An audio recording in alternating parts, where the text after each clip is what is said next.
you've got settings 1, 2, 3, and 4. That is the heat. So when it's on setting number 1, that is when you're just using really, really lightweight, small gauge sheet metal. If you're working on heavy, heavy steel that's up to 1/4 inch thick, crank that thing all the way to 4. Just really let that weld burn into the metal. When you're looking through your mask, you ought to be able to see the metal discoloring from piece 1 to piece 2. When you join them together, you're watching to see the heat penetrate into each of them, so you know you're getting a really strong weld. You crank this to number 4 on a lightweight piece of metal, you'll know real quick if you need to turn it back, because you're going to start burning holes through your metal. You're going to create a whole lot more work for yourself if you've got this thing set too hot. The flip side of that, if you're on a heavy piece of steel and you're working on number 1 heat setting, you're going to end up with a really brittle weld. You'll be able to break it with your hands before you're done. It just will not penetrate. The dial above it is the speed of which the wire comes out. So what you're wanting your weld to sound like bacon sizzling in a pan. You want it to be a nice, clean, just shh. If it's spitting and bouncing and bumping and just really fighting you, your speed is not right. Most professionals, they'll start out with a couple scrap pieces of steel of the same weight they're going to be welding, and they'll just pull the trigger and listen. They'll just adjust it like a radio dial until they hear the sound that's just that consistent sizzle. Usually, if you start off around 50 or 60 on the speed, you're pretty close. I've never experienced a time when I needed number 10, and I've never experienced a time when I've needed the full bore, what does it go to?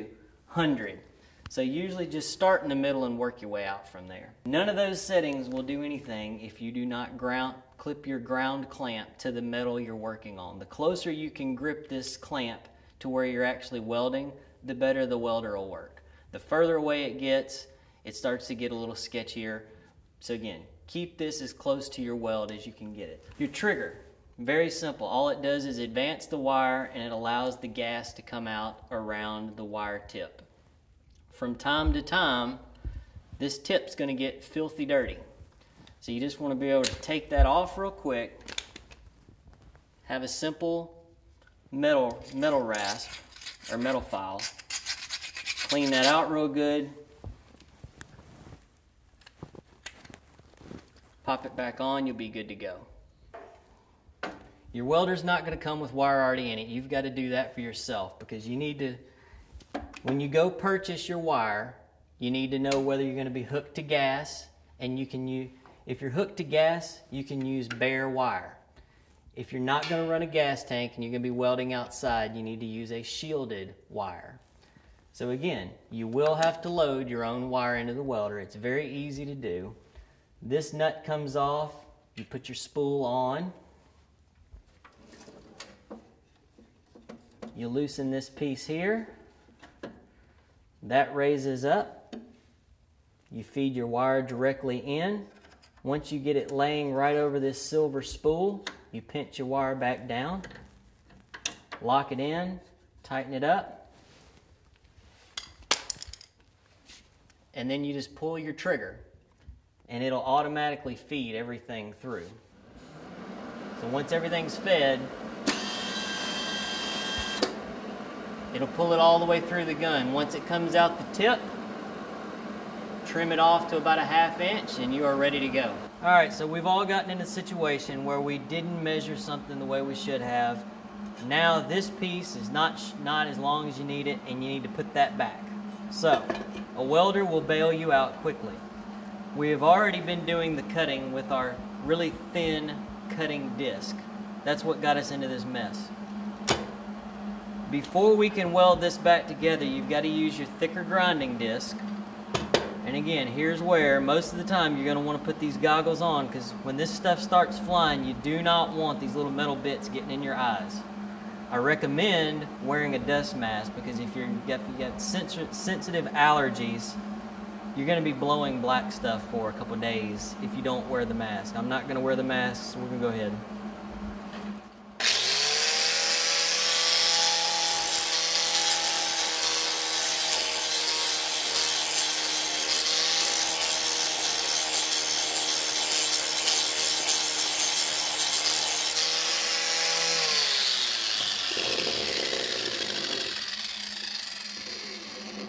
So what we just did, we put a nice little angle to this spot where we're going to put the weld.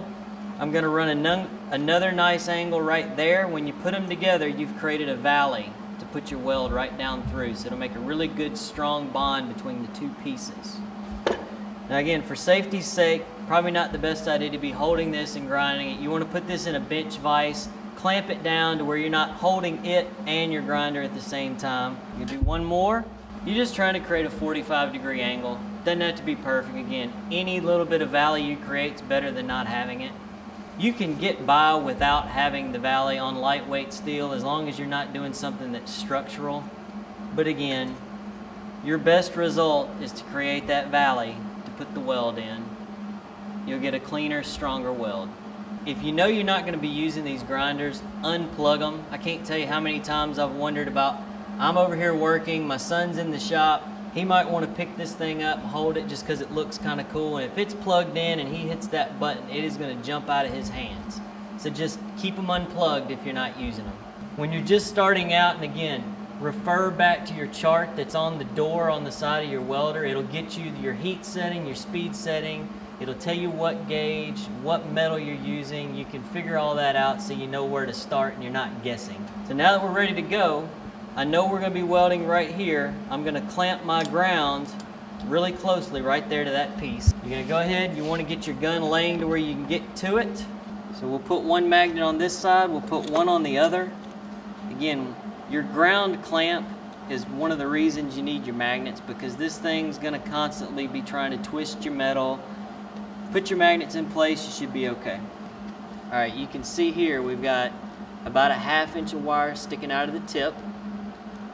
And again, first timers, when you get this down, look, it's not sparking, not doing anything. Until you pull the trigger, nothing's going to happen.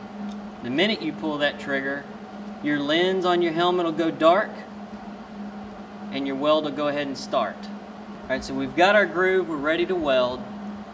What you're going to want to do first is put a spot weld on each corner. Once that's locked in, you can take your magnets off, you've secured your piece, you're good to go.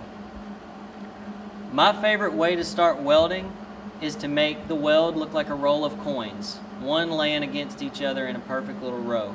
The way you get it to do that is when you pull the trigger, you're making a U shape or the letter C, you're just going left, right, all the way down, like you're lacing up a shoe, just back and forth, and you're going to be able to see in your helmet, it's going to be showing you that nice, clean, back and forth.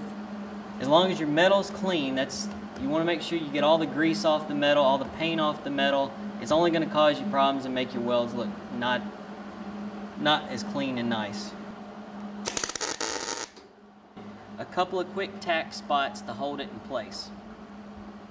So we're going to put one more right on the front.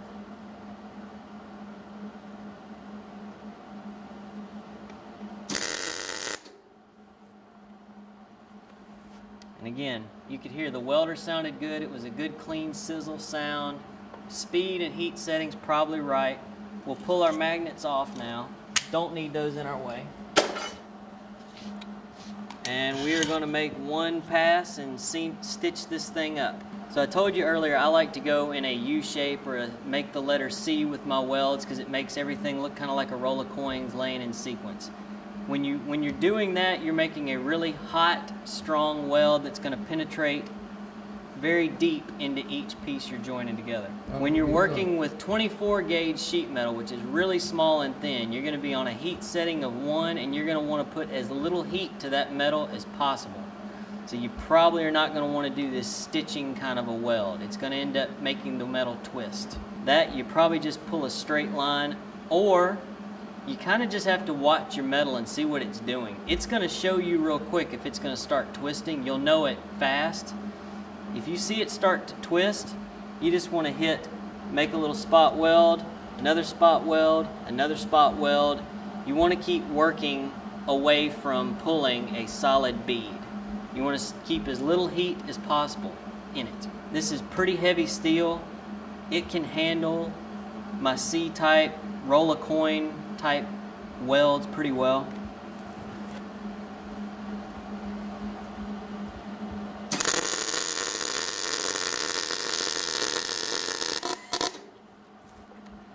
And there we go, too much heat. Burned a hole right through it. Now we have to fill that hole back up before we can continue going. So, first we're going to turn this down to number 2. Chart's not always right. I'm not always right. But again, that hole right there tells you your welder's running too hot. But the beauty is you can keep adding more metal, you can fill the hole back up. It's just going to take a little time now, and you've got to really watch what you're doing.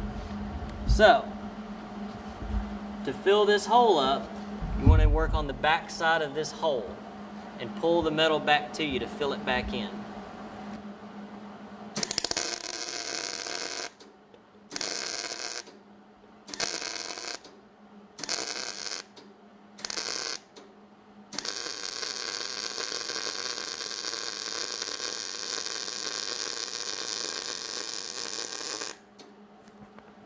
We've fixed our hole. We've got a really clean weld. If we want to take our grinder and grind this all down smooth, paint over it, you would never know we made the mistake of cutting this piece too short. To get your welds, you're just wanting to really look through your mask and look at what's happening as you go. When we saw that hole blow through, we stopped and we changed our heat setting immediately. Problem solved. We had a perfect clean weld the rest of the way. Again, you can see where the metal is discolored to the left and right of that weld. That shows it penetrated these two pieces very well. So, welding is not scary, it's not complicated. It's all about watching what's going on at the tip of your welder as you go and adjusting. You'll start to see when you're going too fast, when you're going too slow. When you go too slow, you're burning holes through. If you stay in that same spot, it will burn a hole eventually through on any heat setting.